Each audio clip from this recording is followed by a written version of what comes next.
Speaking this evening about the record of the rocks. As someone told me, for a fellow who has rocks in his head, this is a very appropriate subject. I plead guilty to that. I enjoy talking about the rocks. They do provide a challenge, at least in terms of the way they're typically presented. If you watch the education channels, public TV, you look in the earth science textbooks, you'll see evidence from the rocks representing that which flatly contradicts what we read in the Bible.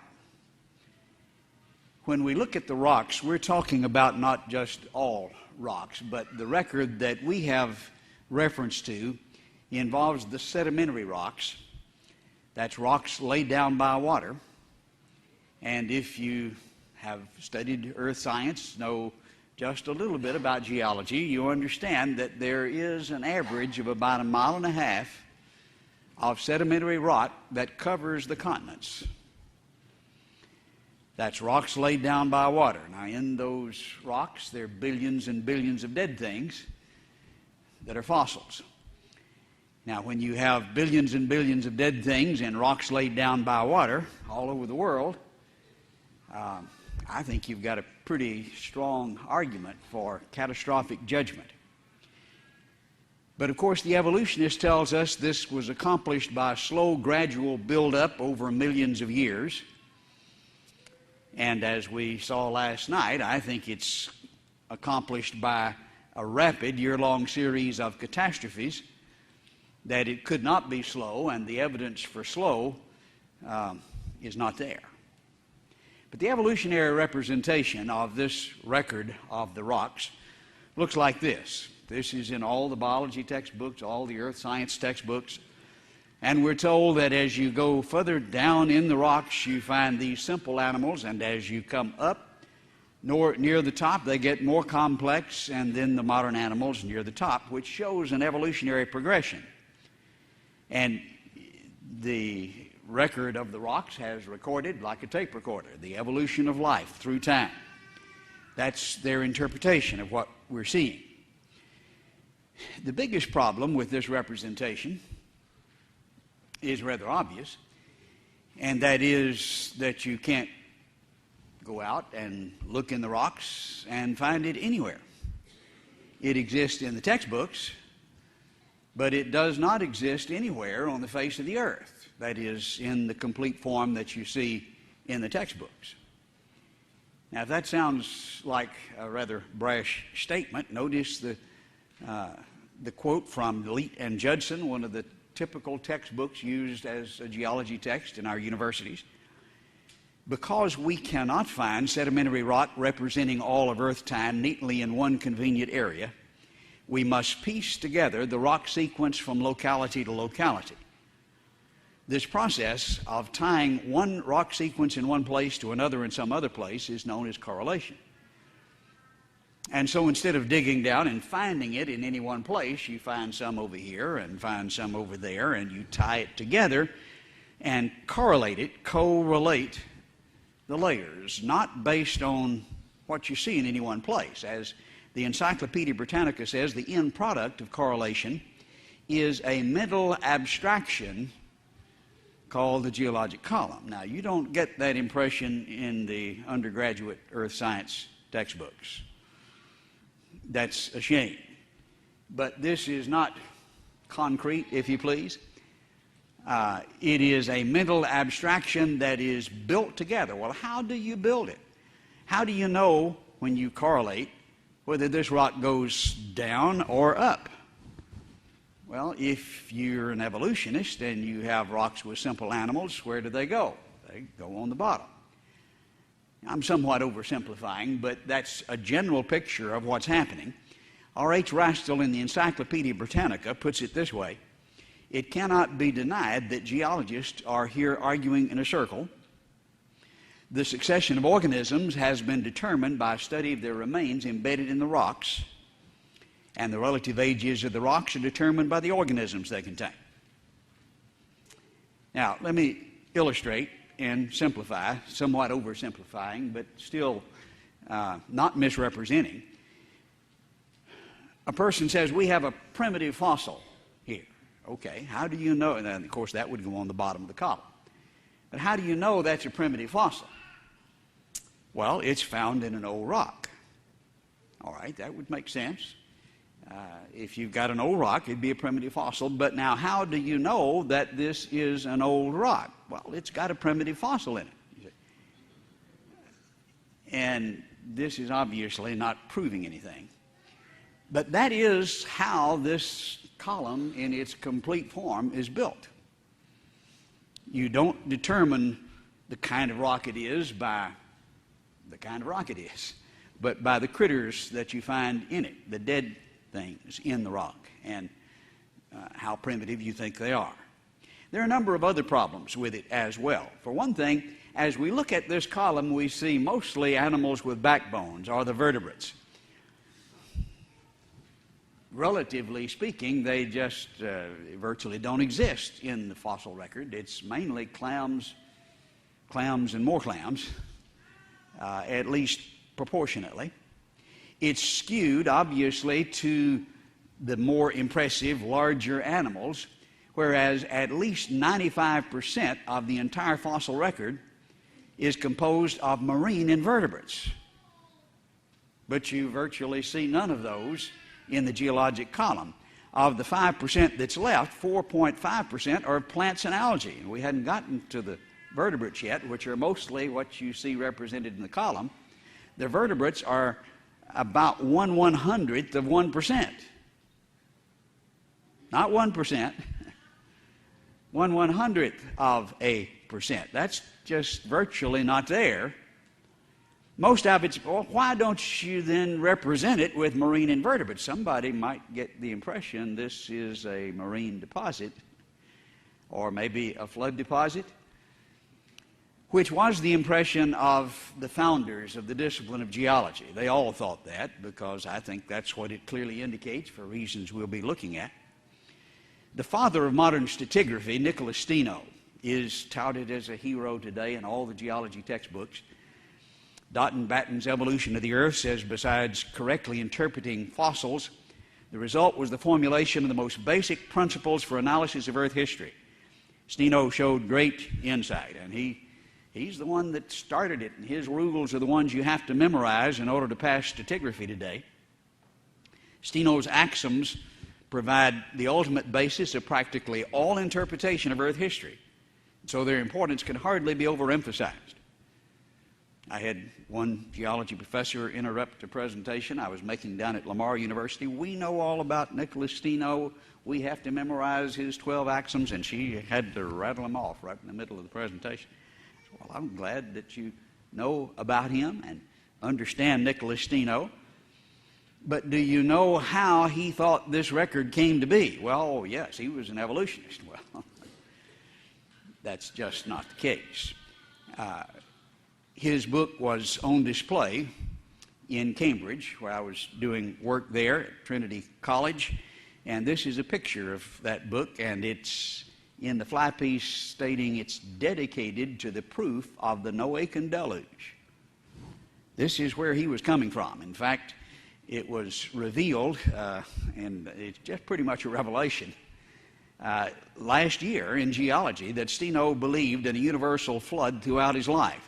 This is how he explained it, and he understood it well enough to write the rules that you still have to memorize if you're going to pass stratigraphy. Now, people will say, well, this flood geology is a bunch of foolishness. It won't really explain what we see in geology. Is that so? Nicholas Steno refutes that. This was his concept, and he was a pioneer who was a genius. And if you don't understand what he understands, you can't do geology today. Building on his work, men like Whitcomb and Morris wrote the Genesis flood, compiling the evidence from geology together with what we know in Genesis, and showing that this is the best explanation for what we see in the rock record. Interestingly, John C. McCampbell agreed to write the foreword to this book. He's an evolutionist, professor and head of the Department of Geology at the University of Southeastern Louisiana. And he says in that foreword that the facts of geology do fit this explanation, and that the authors make a very strong case for this explanation and present a serious challenge to the evolutionary interpretation. Now, he didn't say their view fits, our view doesn't, but he came pretty close, even though he's an evolutionist. It does fit. And so when people say, well, it's just no way that a flood can explain what we see in geology, well, they just don't know what they're talking about. But if you had a flood, wouldn't it just mix everything up? Not necessarily. You have floods that bury things basically where they are, transporting sometimes, but the general rule is things get buried where they live, and not everything lives at the same place. Things that live at the bottom of the ocean would be buried in different places from things that live up here in Texas. And you see gradations even in the ocean. The Cambrian, the bottom lowest layer as defined by the evolutionist, is ocean bottom. Critters that lived on the bottom of the ocean, some of them very complex, as we'll see. And the Ordovician lived a little higher. The Devonian still higher, with some amphibians. And the worldwide flood would bury organisms where they lived, and I think we see that, at least in a general way, and I underscore that because there's going to be some mixing, but in a general way, that would be reflected. And as we see and imagine the water rising, we would see different environments being buried. Now, they're not all together in one place, and you may have 2 or 3 of these in one place, but seldom more than that. But here, putting them together, it would leave a picture like this, and then when buried, we can see that it would leave a deposit that would have some kind of an order. Here we see the kind of deposit that would segregate and separate the groups of animals, and they would be buried separately, not because they're separated by millions of years, but because they live in different places, and that's where they'd be buried.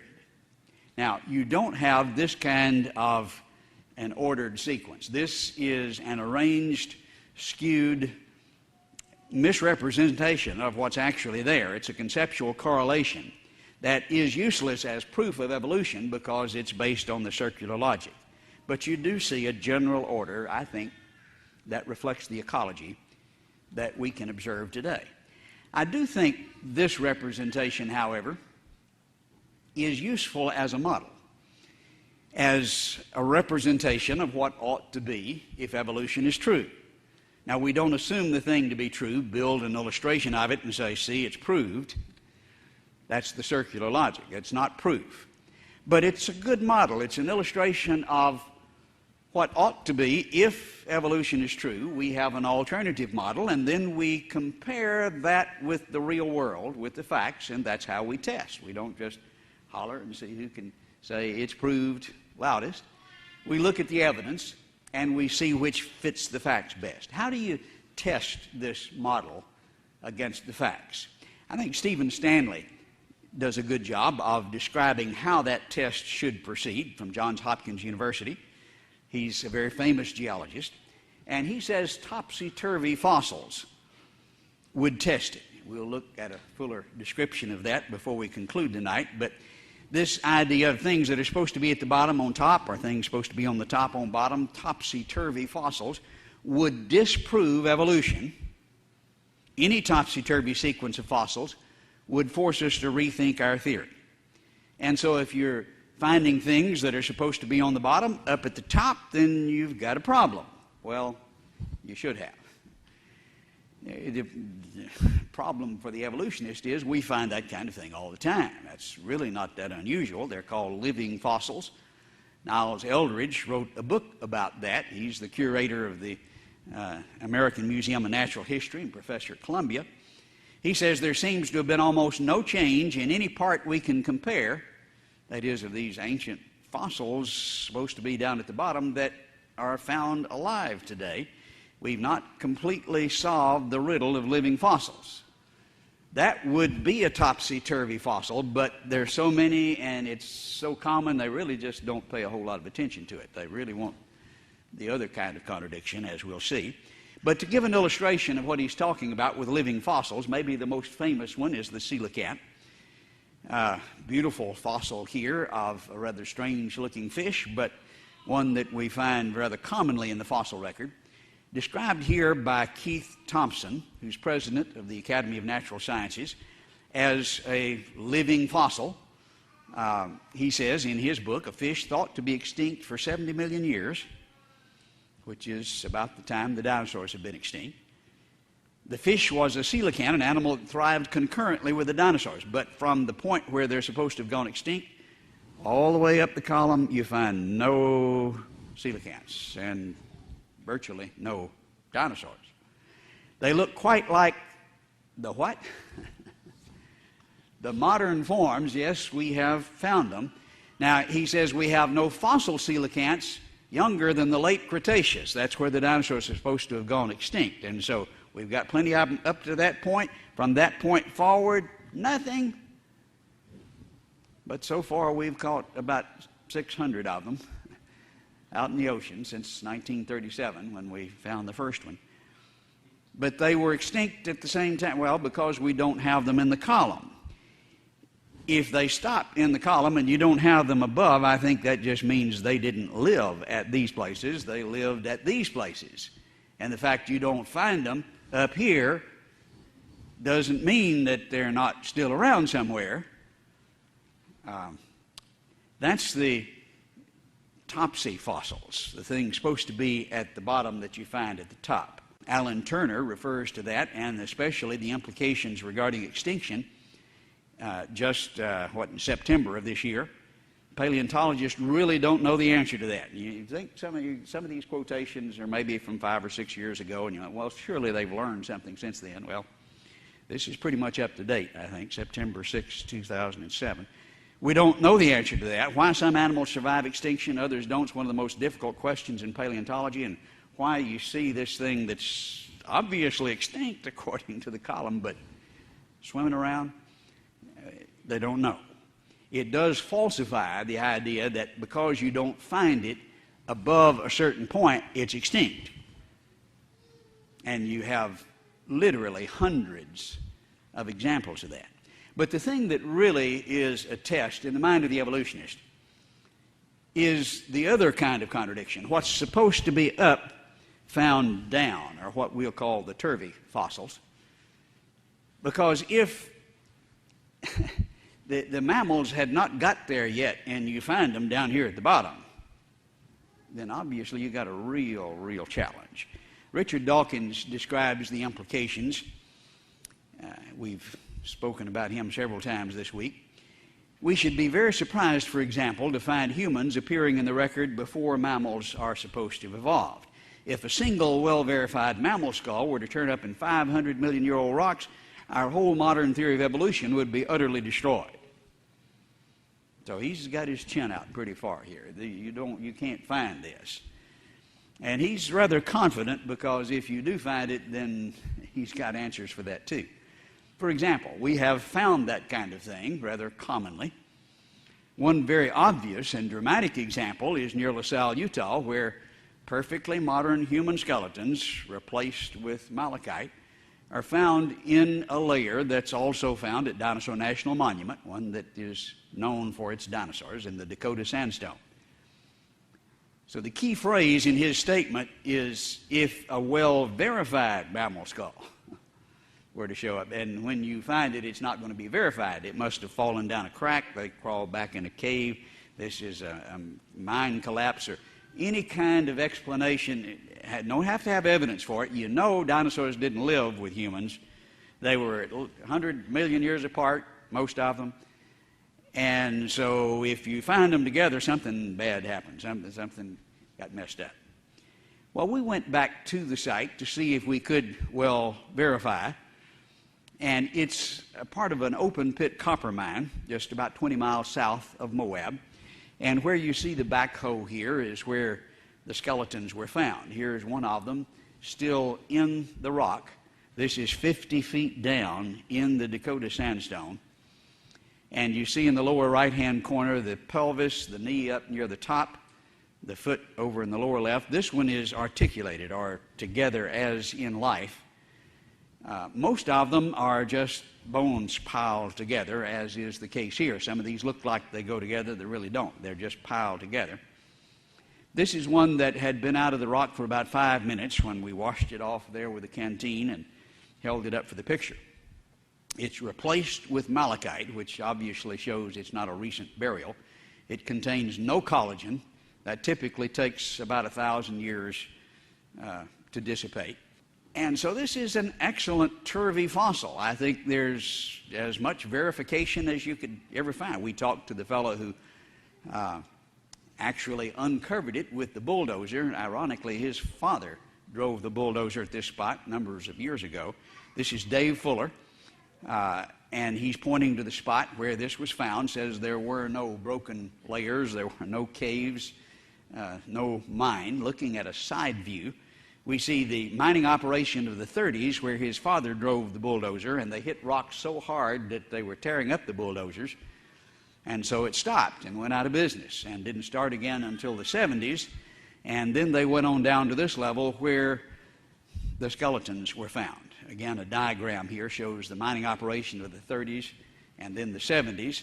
Here the road cut was done in 1930, and prior to the road cut, this was completely continuous. The skeletons were found here, again 50 feet down in the Dakota sandstone. There is zero evidence for the intrusional burial of these skeletons. In fact, just overwhelming evidence against it. If they're before 1930, this is the way it looked. And remember then what Dawkins says, if you can well verify it, his conclusion is evolution would be utterly destroyed. I think that's exactly what's happened. But anytime you find bones, they're going to be intrusionally buried. That's just the assumption. But he goes on in this discussion of what would test and falsify evolution, saying, ironically, it's also the reason why creationists are so keen on the fake human footprints which were carved during the Depression to fool tourists in the dinosaur beds of Texas. So he's heard about our work down at Glen Rose all the way from Oxford. He refuses to come look, but he's sure that they're fake, but understands that if they were real, this would falsify and utterly destroy. And of course, one of the main reasons that, for the interest is that you can't intrusionally bury footprints, can you? They are where they are. You can't erode them and redeposit, and they don't fall down cracks. And so this is really better evidence than the bones, which he understands. Several of you here have traveled with us down to Dinosaur Valley State Park and seen the footprints there. This is where the Paluxy River runs through the park, and there are just all kinds of dinosaur tracks all over the place down there. They were made famous back in the 40s by Roland T. Byrd, who published a number of articles, and we can see the big sauropod-like elephant tracks almost, and then the three-toed theropods. Here's one of those three-toed tracks, which is rather unusual. It's raised, which caused us to do some head scratching here. How is it? The tracks should be depressed, shouldn't they? Well, yes, but what happened here, the dinosaur stepped, sunk down, left the depressed track. Other material washed over, filled it in, and what filled it in became harder when it became rock, so that when it's later uncovered and erosion now affects it, the center, the infill, is resistant, more resistant to erosion than what's around it, and so it winds up being raised. This is the raised infill. That's significant for some points we'll make again in a moment. But in addition to tracks like this, we also have tracks that look like this. Wonder what that could be. Well, it couldn't be a human track. They were 100 million years apart from the dinosaurs, according to the evolutionists. If they're together, it would utterly destroy, and so this one has to be carved, and this is Dawkins' conclusion. We'll come back to that in a moment. I was somewhat intimidated by the objection because it was just almost too good to be true, and so we looked around for some that weren't quite so good and found some as well. Here's one in the lower right-hand corner that was identified by the Dallas Crime Lab as a human footprint. But the same criteria, they identify footprints at a crime scene, along with dinosaur tracks that had just been excavated. And some of the tracks that we found were very, very human-like. But the explanation was either that this is erosion or they were carved. It has to be one or the other. So we got a new set of objections. Instead of falling down a crack or intrusionally buried, now then it's erosion or carved. Well, Stan Taylor decided to test some of these ideas back in the early 70s, taking a bulldozer, backhoe, and following a trail of two tracks that were seen there in the river that came out of the riverbank. Well, they're alternating layers of clay and limestone and clay and limestone, about 6 feet of them there. And if he removes that and these tracks continue back up under the bank, what would that say about the idea they'd been carved? That'd pretty well rip it, wouldn't it? He did, and yes, found 9 more tracks, for a total of 11, in a right-left pattern, some of them very clear and obvious with the mud push-up around it that you can see here, again arguing against the erosion factor. That doesn't leave a ring around the shape. And so a lot of people got excited about this. It looked like very good evidence. And then Glenn Kuban came up with an explanation, and he got Humanist of the Year for this explanation. He says, are these kind of duck-looking tracks, and there are several of those in the area, erode to look like the one on the right, but the elongate tracks, like you see here at B, erode over a period of time to finally wind up looking like the one down at the lower right-hand corner, and that's kind of human-like, and so these are just eroded dinosaur tracks. And now then we don't have to worry about that anymore. However, when you go back and look at these tracks, here are some of the dinosaur tracks with that infill that was harder, and what happens with erosion here? It gets sharper and clearer because the infill is harder. And when you look at a side view, the three-dimensional aspect of this shows the center being raised, and that's not going to erode to look like a human track, is it? It looks more like a dinosaur track with more erosion. And some of the casts that were made by Stan Taylor were so detailed. Does this look like an eroded dinosaur track? They're just too much detail for that to be a credible thought. You put a human foot in it, and it fits perfectly.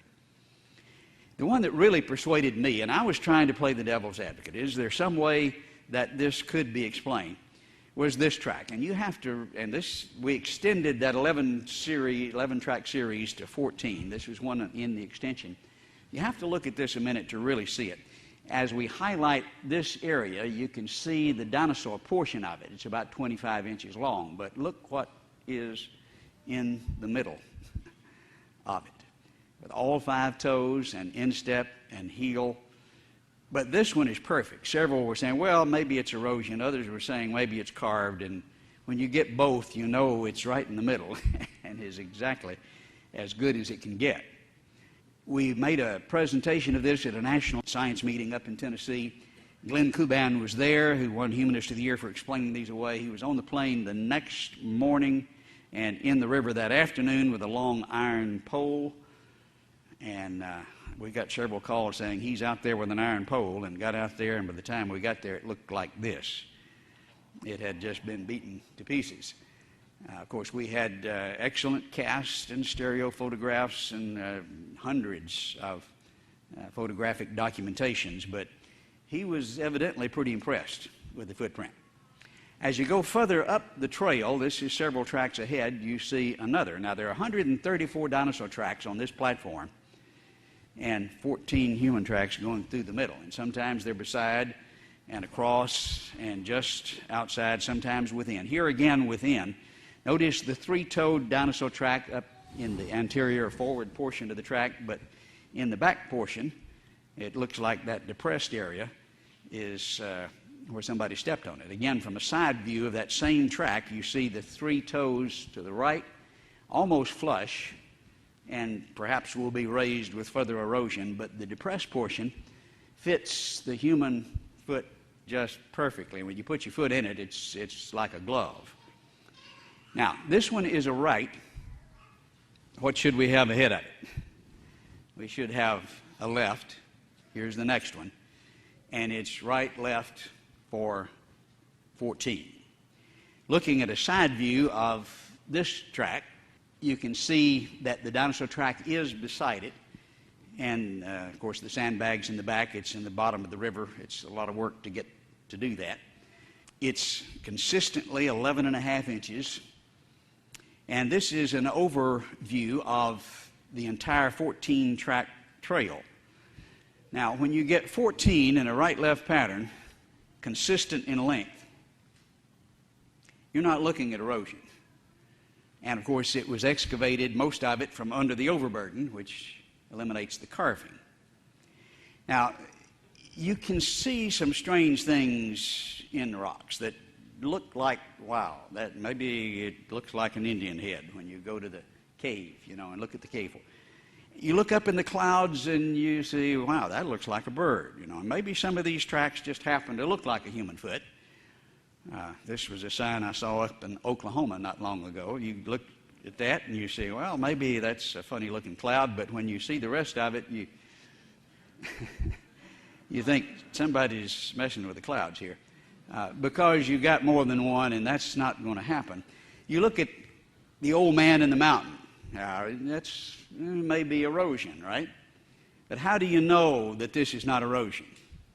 Well, if you see 4 old men in the mountain, you got a pretty good idea, don't you? Well, here you've got 14 in a right-left pattern that says, hey, this is not erosion, and it's not carved. This becomes the perfect turvy fossil.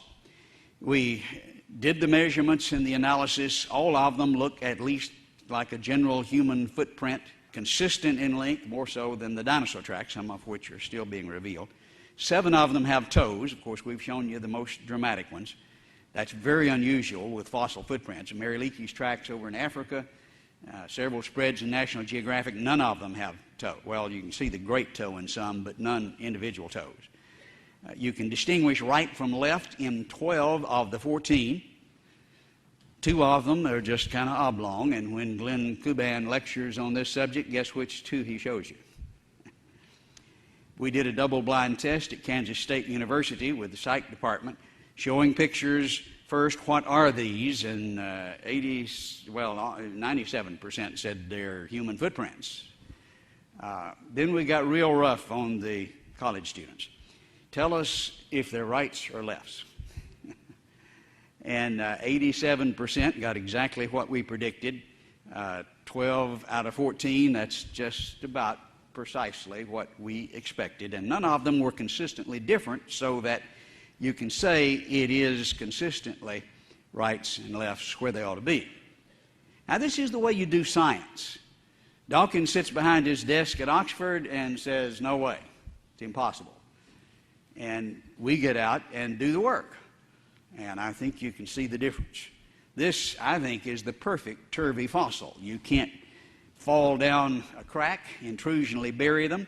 They can't be carved. They were excavated from under the overburden. It's not erosion. You got 14 in a right-left pattern.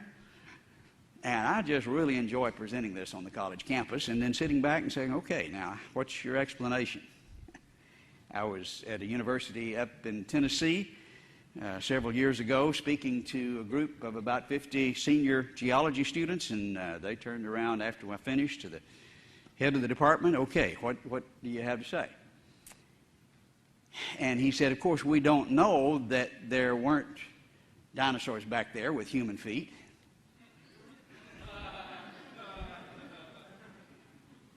And I thought a minute, and I said, well, I guess that's right. It could have been. I also don't know that there weren't humans back there with dinosaur feet. Wouldn't that make about as much sense? I said, wouldn't it be more reasonable to think these things look like dinosaur feet were made by dinosaurs, and these things look like human feet were made by humans? No, he wouldn't agree. And I said, well, if they were made by humans, would they look any different? And he just got up and left. And about half of that, well, a significant portion of that group became creationists. But dinosaurs with human feet is their explanation. Dr. Chuck Finsley, who was curator of the Dallas Museum of Natural History for some 30 years, recently retired, came down to Glen Rose and looked at it. He wanted to display some of the dinosaurs we had excavated, and we made him look at the tracks. And he got a little upset, left, and came back about a month later and got upset and left. Third time down, he said, Dr. Patton, I think I've got an explanation for you. I can tell you what made these human-looking footprints. He says, I think they were made by aliens. Very serious. And I kind of snickered, and he got aggravated. And I said, well, Chuck, if they're made by aliens, I guess they came from a galaxy far, far away. They'd be more advanced than we are. What are they doing running around barefooted? He left. But this is the best they can do. I think you just ought to take the evidence for what it is instead of desperately trying to explain it away. It kind of reminds me of the Far Side cartoon by Gary Larson. Here's Professor Farrington and his controversial theory that dinosaurs were actually the discarded chicken bones of giant alien picnickers. That sounds pretty far out to me. If you want to draw a cartoon, I think the reality would be more like this. In the throes of a catastrophic flood, as they were trying to escape, they were running, and these were the ones that missed the boat.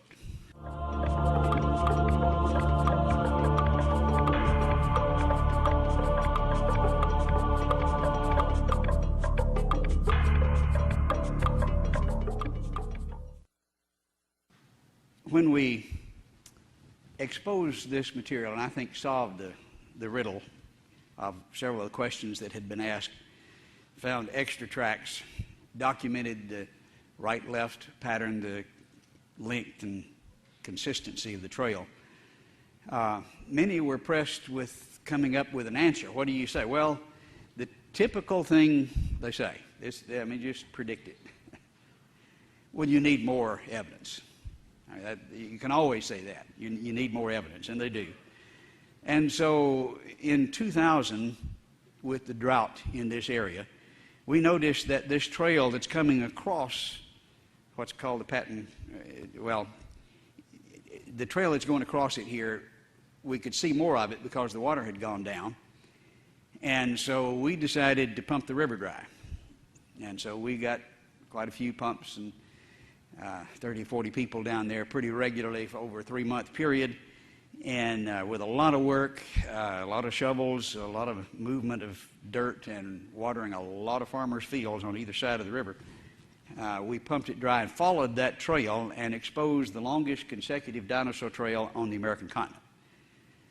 154 dinosaur tracks, over 500 feet long, and they're not only the longest trail, but they may be the clearest and most spectacular trail. The sharp detail is just awesome.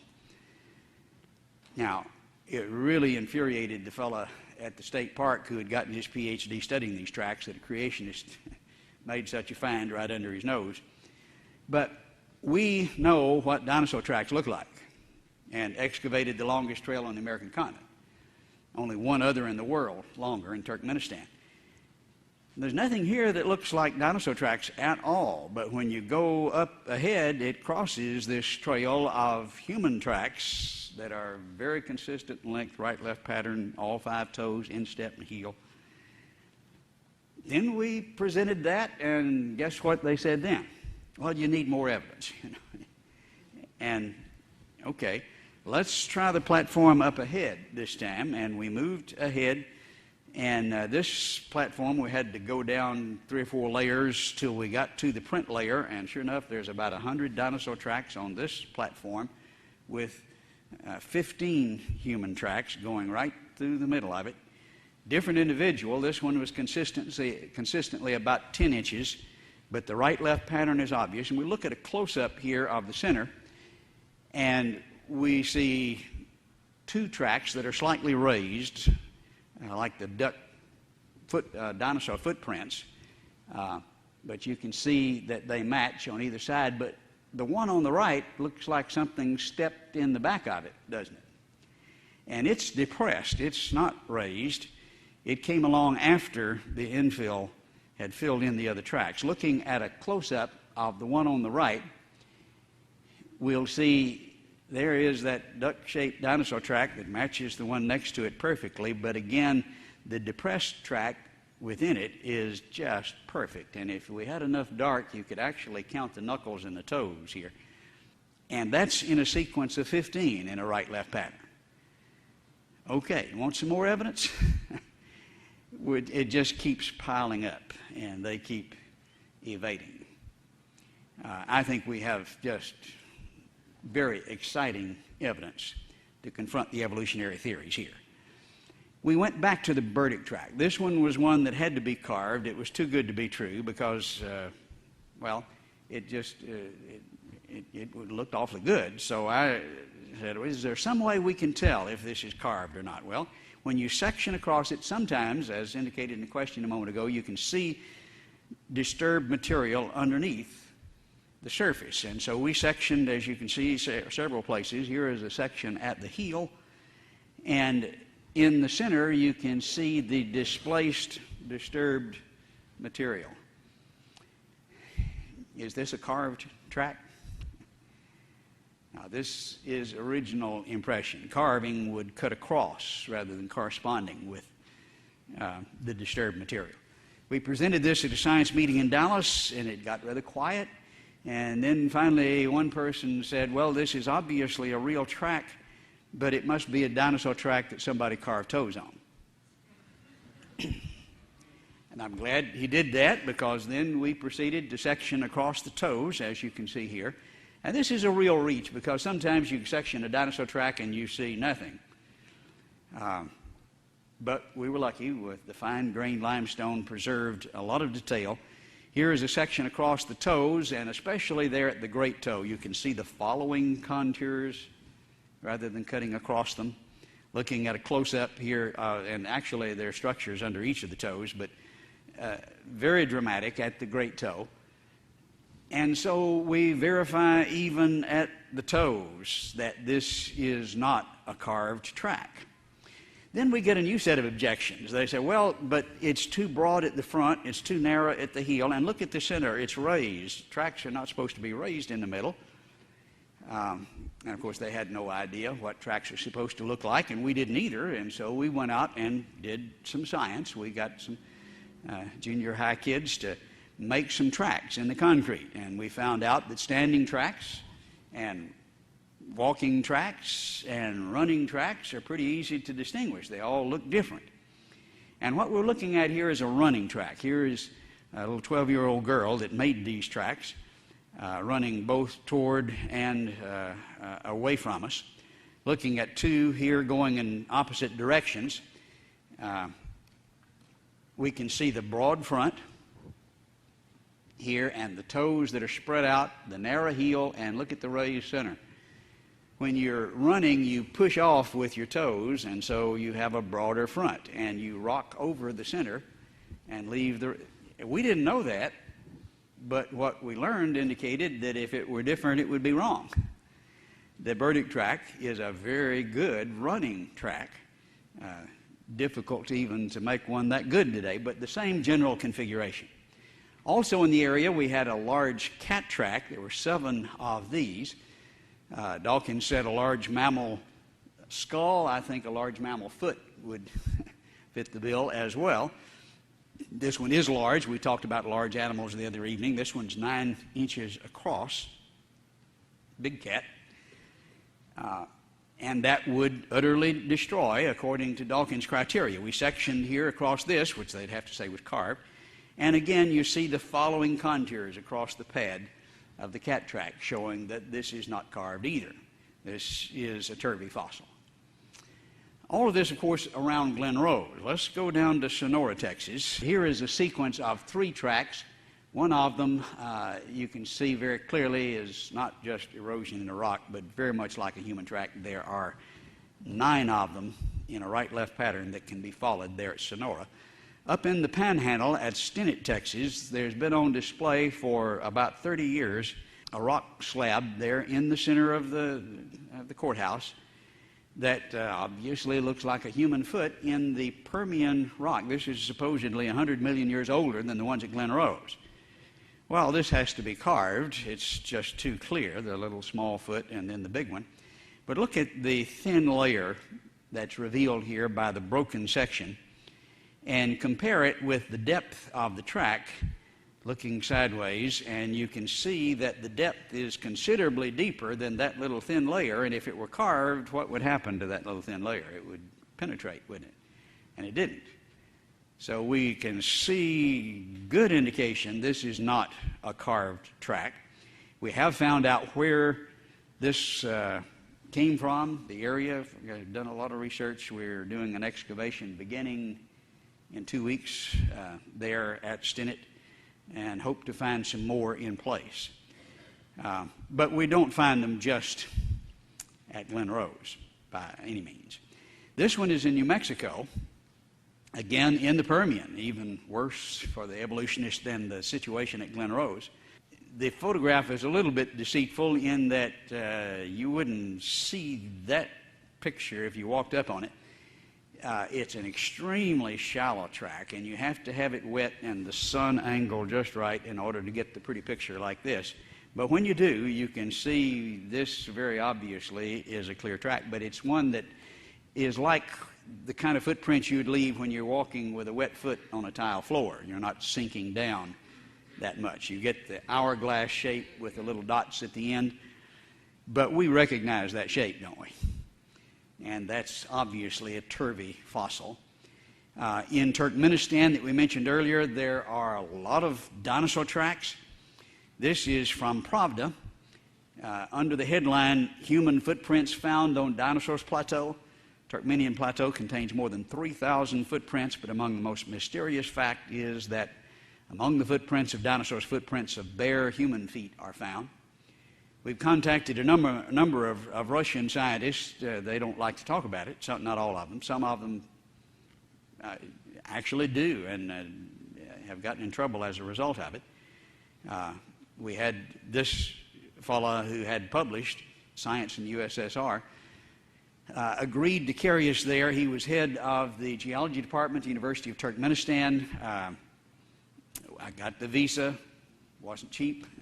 Ready to go, and they fired him, and he had to leave the country.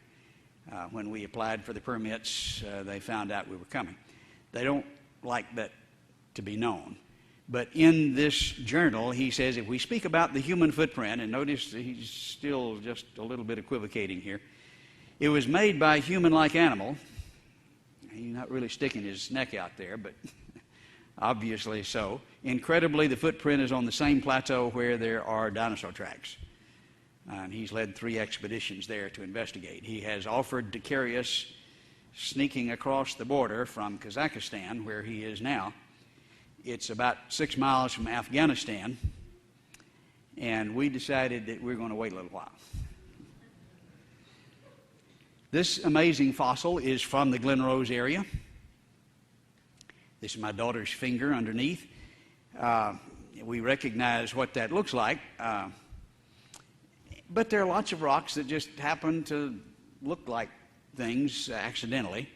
And so we wanted to see if there's any interior structure. Sometimes you find that in fossils, sometimes you don't.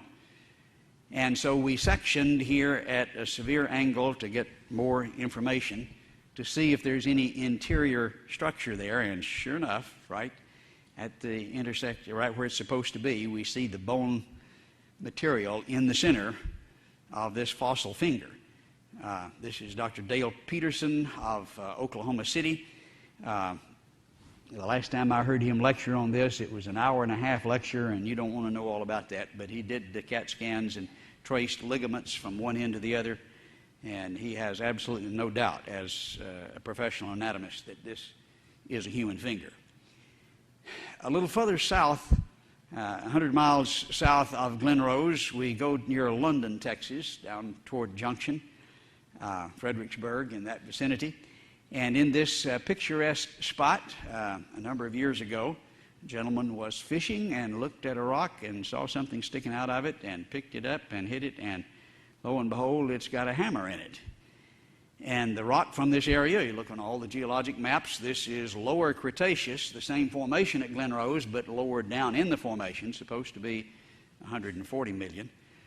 But this is steel with an iron hammer. It's not hammer steel, it's a different type. No hammer is sold today made of this.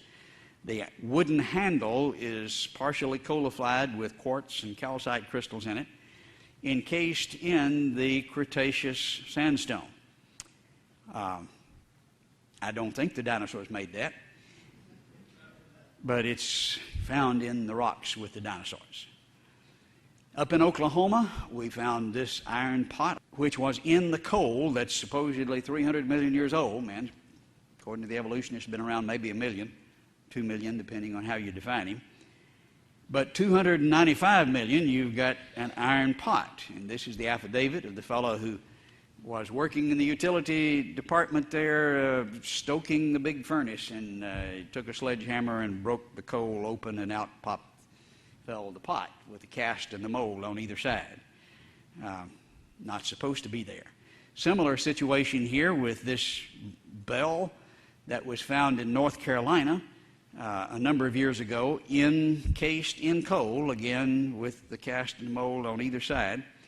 A close-up shows that this is not like things that we know about today, but it was encased in the coal. We have not only an affidavit from him, but he passed a lie detector test with flying colors that his story was true. And so the evidence just accumulates. Travel with me to Utah. This is near the Four Corners area, near Blanding, Utah, under the arches at Natural Bridges National Monument. And here, Dr. Swift down there, who was working with me, is pointing up where the arrow is to a protected area where the Anasazi Indians did their petroglyphs about 1,000 years ago, according to the park rangers. And you climb up there on that little ledge and look at that, and you see a number of the petroglyphs. It's covered with heavy desert varnish so that it's difficult to photograph. But right over my head, you see the Anasazi warrior and then the snakes. But then right beside me, if we highlight the significant area, you can see the dinosaur, which even the secular archaeologists have acknowledged sure looks like a dinosaur, and covered with the varnish so that the antiquity is really not questioned. We go not too far from there, but over in Colorado, we see the three-horned dinosaur with the frill on its back. Looks more like a triceratops than the people. Look like people. This is done by the Fremont Indians, who were contemporary with the Anasazi. And then we go to the Grand Canyon. We see what appears to be in the shape of maybe an Allosaurus. Someone shot him in the tail, which shows you what it looks like if you break through that heavy desert varnish, which indicates its antiquity. There was a write-up by a representative for the American Museum of Natural History in 1924 of this site, describing Indians drawing dinosaurs, though they wouldn't do that today. Not because the evidence is not there, they just wouldn't do it.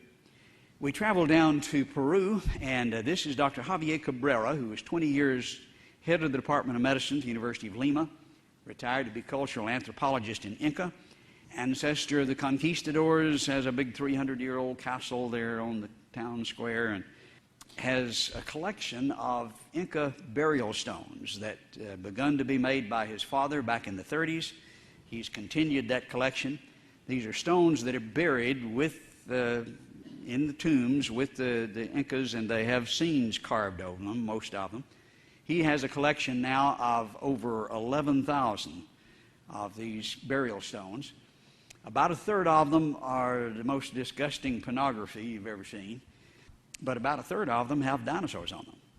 Here is one in place in the tomb, but looking at a close-up of these stones, you can see the rather artistic rendition of the dinosaur. Interestingly, this one has the dermal frills on its back. When Mr. Sinclair did his sign with the dinosaur, he didn't know that it had frills on its back, but they did it right. This was written up in Geology magazine in 1992 for the first time, and we found them well preserved.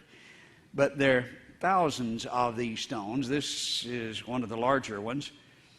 Again, rather artistically rendered. Looking at a close-up, you can see the dinosaur in the upper right-hand corner with the man's foot in his mouth. All shapes and sizes and types of stones and styles of rendering, certainly not done by the same individual. Some of them are almost oriental looking, and some of them rather literal looking. Here's one with a number of different species on it, but thousands of them. We have a number of others who have collected as well. We have a collection at the Aeronautical Museum in Lima. There were hundreds here. There are 40 that are left. They've been raided, I think sold maybe illegally. But you can still see the stones, some of the ones that are not as elaborate and beautiful as in the Cabrera collection, but obviously recognizable. Still in the National Aeronautical Museum, there's also a display in the Naval Museum and at least 2 other museums that I know of in Peru. Some of them are still being excavated. This was one that was excavated in 2006 that is in the artifact room. It has 2 dinosaurs on it. Slightly different type stone from Cabrera's, raised instead of incised, but still the same general picture. Also in the tombs you find burial cloths with the same kind of motif there. Obviously, the big claws and the teeth representing dinosaurs. You see it on their pottery. That's relatively easy to date. These are dated at about 2,500 years ago. These are the Moshi pots, and the style is well known and documented and represented in the national museums. This one's in the National Museum in Lima. It says circa 2,500 years ago. Up in northern Peru, you have a good deal of gold in some of the ruins and tombs. This is a death mask, but look on either side of the face. Again, the dermal frills across the back, the tail curling up over, and the huge teeth. These people were seeing dinosaurs 2,000, 3,000 years ago. Now, we're told that we've known what dinosaurs look like for maybe, well, the first ones found in 1820. We didn't know what they looked like very well. The restorations were silly.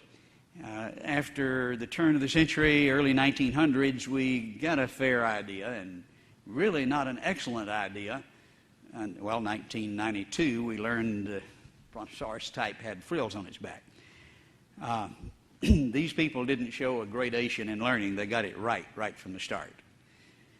Likewise in Mexico, we've made a number of trips there in Central Highlands near Acambaro in the state of Guanajuato. Dr. Swift and I have been down there a number of times investigating. It took that many times to get through all the bureaucracy. When we got there, they were being hidden in the back of the police department.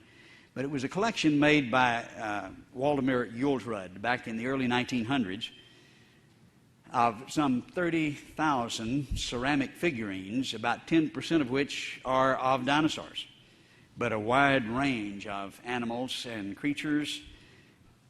Some of the Brontosaurus type were standing up. We didn't know that until recently.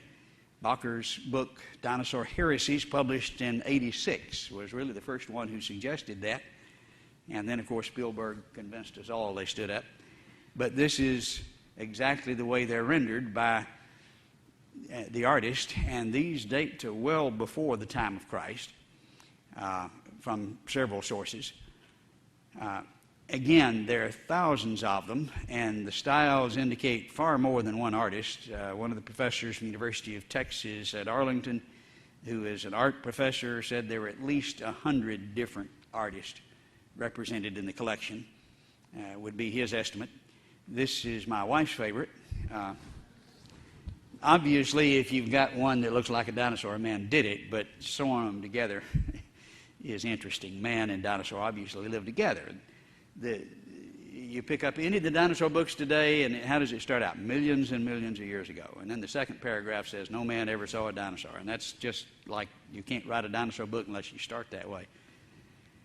It ain't so. Year before last, we traveled to Cambodia, following evidence that had been forwarded to us by one of the tour guides there who had seen our website. And we had done some research and confirmed a good bit of what he was telling us. In the upper part of Cambodia, we see the ancient Khmer Empire had built just spectacular temples, maybe the largest and most beautiful in the world. And one of the greatest monument builders was Jayavarman VII. He's almost idolized. This is a picture that I took there in Phnom Penh of the Buddha-like pose. He began to rule in 1181 and built Tapram and dedicated it in 1186. This was dedicated to his mother. It was a Buddhist monastery.